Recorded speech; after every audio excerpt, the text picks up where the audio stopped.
வணக்கம் ஃப்ரெண்ட்ஸ், இதுதான் டே 8 current body condition. டெய்லியும் ஒர்க் அவுட் முடிச்சுட்டு ஜிம்மு உள்ள போஸ்டிங் ப்ராக்டிஸ் தான் பண்ணிட்டு இருக்கிறோம். ஏன்னா சைட் பை சைடாக போஸ்டிங்கை நம்ம கான்சன்ட்ரேட் பண்ணணும். டே பை டே கம்பேர் பண்ணி பார்க்கும்போது மசில் நல்லாவே வெளியே தெரியுது அண்ட் ஃபேட்டும் கட் ஆகுது.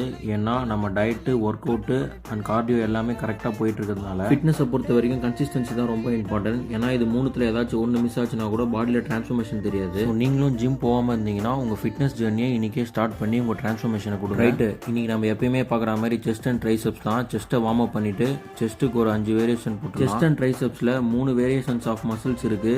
ஸோ அது மூணுத்தையும் கவர் பண்ணுற மாதிரி உங்கள் ஒர்க் அவுட்டில் எப்பவுமே ஆட் பண்ணிக்கோங்க. ஒர்க் அவுட் முடிச்சுட்டு நேராக கார்டியோ போயாச்சு. யூஸ்வலாக நான் morning 45 minutes and evening 45 minutes walk பண்ணுவேன்.